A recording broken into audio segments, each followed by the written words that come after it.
What's good, everybody? Welcome back to yet another video. I am so tired to go finish. I've been shooting this video for the 560th time because I think this is a sign that I shouldn't have recorded it because it's probably gonna catch some smoke. But anyway, so also guys, one thing that I wanted to pass by you guys is the fact that I am starting a podcast.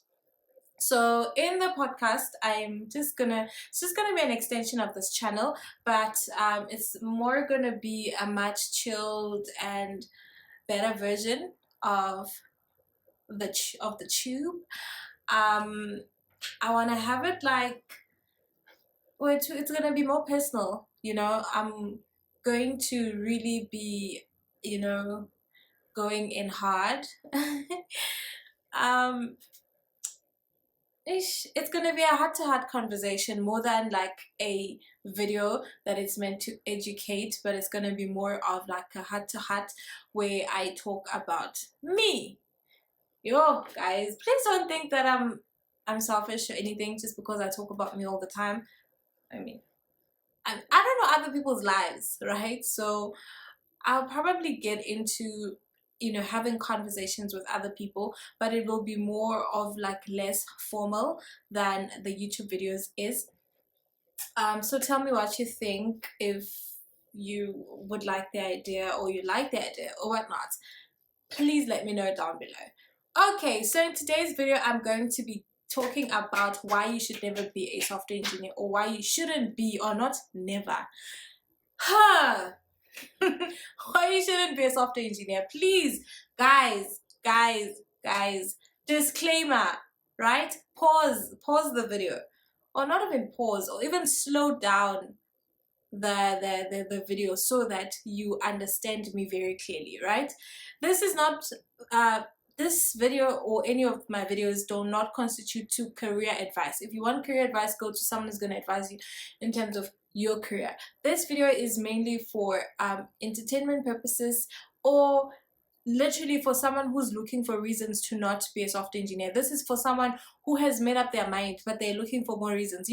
When you've made up your mind that you're going to buy that phone, then you go onto the internet to check, why do I need to get the phone? This is not for somebody who wants to be a software engineer and needs something to discourage.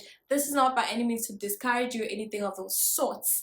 This is basically for somebody who doesn't want to be a software engineer and wants more reasons. Okay, but if you want to be a software engineer or you're already a software engineer, this is just entertainment purposes. Okay, so relax. So in at number one, why you should not be a software engineer: stress. If you are not a lover of stress, my baby, if you're not a lover of stress, don't bother. How ironic though that I don't love stress. Ga ke ngwanyana a ratang stress. Ga ke ngwanyana a simple. Ga ke rate stress, but here I am in this field. But I guess I've got other things that cancel the stress part of it. There's a lot of perks. But yeah, like I said, guys, please take this with a teaspoon of salt, not a pinch, because take it with a spoon of salt. So I, for one, I don't think I would have been discouraged if someone had said that, right? You know yourself more than anyone else, and please, guys, act responsibly and don't be closed-minded. Okay, so if stress, but I'm here. Let's not mind the fact that I'm here. But if you're looking for a reason to not be in the space, this is the one. You're gonna be stressed, right? And also, if you are that person who does not like to be figuring things out, because that's basically what your job description is, figuring things out. If stress and you don't want to be figuring things out and stressed in that situation, don't do it. Don't. So in at number two, deadlines. The deadlines in the space could pretty much be stringent, right? Too often. I like to compare the space to print media. that stretches, you know, to like obviously digital as well. Your news, your newspapers, your magazines, you have the next story needs to be up, the next article needs to be out. Like you constantly on the move, constantly like on the move. So if you're that person, oh, stress, you know, who doesn't want to be going through immense pressure due to time constraints, because time management plays a huge role. If you know that you are that person who is lazy, I mean, I'm a lazy person, but I get my stuff done, don't get it twisted, okay? But okay, not lazy because programmers are lazy. That would, yeah, that's a very bad example. But if you're that person nje ongathandi istefe, because lava zokubangela istefe, uma ungathandi istefe, it's not for you, okay? There's someone is going to be constantly on your neck. Okay, hopefully not breathing, but yeah, asking you how far you are. But if you're just like, yo, like, leave me alone, don't do it. If you're looking for a reason and this one pisses you off to the mix, hi Kemdase, I've done my job. I'm kidding. I'm kidding.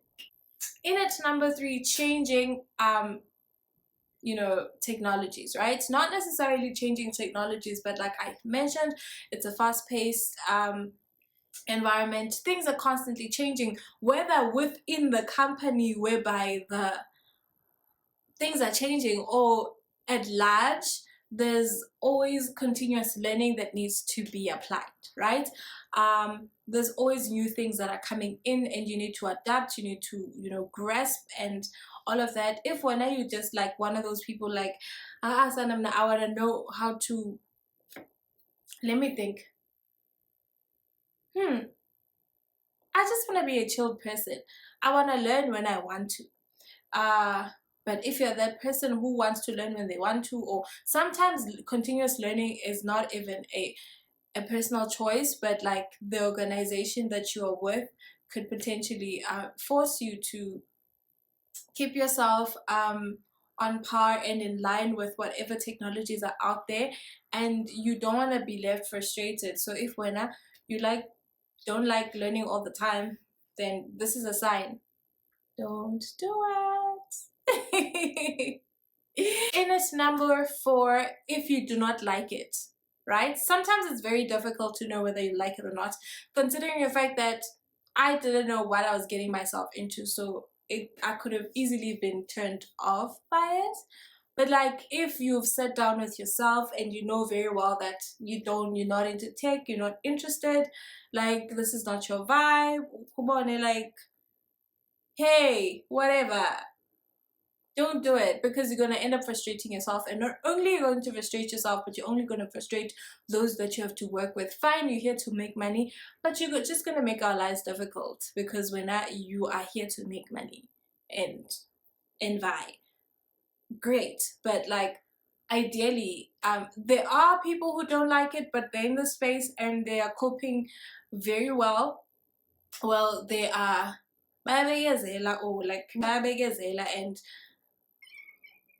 they're like tolerating everything as it comes and as it goes. So there are those people, which is big ups to them. I respect you guys for also not, you know, putting it in our faces that you're here for money, but like you making working conditions, you know, fair and square for all of us. But if you don't like it, you're gonna be frustrated, and guess what, you're gonna break, and you're gonna break what, the environment. So yeah, last but not least, if you value your time, right? So also it depends on the environment that you're going to be working in, that's like the industry. If you're in healthcare, you're most likely to not have your time to yourself, because especially if you work in an organization whose systems break all the time, right? If you work in healthcare, people's lives are at risk, so therefore you could be woken up at 2 a.m. kuthiwa mntase la button ayisebenzi and we need to disperse certain things, or whatever it is that happens in the healthcare, or we need to pay out a claim of somebody who's in theater. We can't operate them until the claim has been released or anything of those sorts. So you gotta wake up because the person is dying right about now. Guess with the those type of things.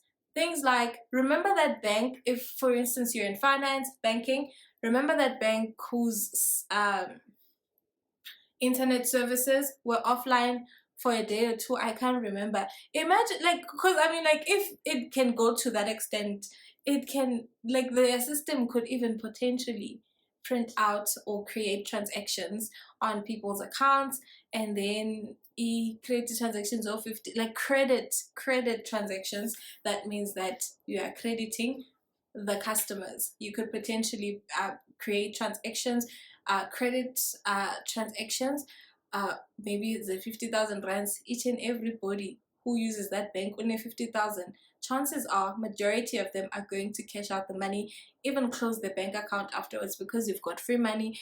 I mean, you don't want to be caught, so chances are you might not even recover the money. So do you understand? But ulala njani abantu befumana 50,000 rands. I mean, I would love that, but with my bank as well, we've had an instance where we had missing transactions, or we had transactions that were created. Also, I've been in the finance fintech space, so I know how, you know, data fixes could potentially hurt, or whatever like activity could affect transactions, and the effects that or the extent that the errors could hurt the business. So if we're not sometimes as lalisi because it got to be fixed. Okay, so basically that's just about it. If you're looking for a reason and these reasons are enough to send you mdasekaya, my job here is done. Also, please note, this is not by any means to discourage anyone. If you want to be a software engineer and you listening to this video and you've got also now, guys, like I said, I relate to some of those things, but I'm still a software engineer. So yeah, take them with a teaspoon of salt. And thank you so much, guys, for watching this video. Finally, I got to record it. Hopefully it's even recording because wow, my darling, the devil is a liar. Bye, everybody.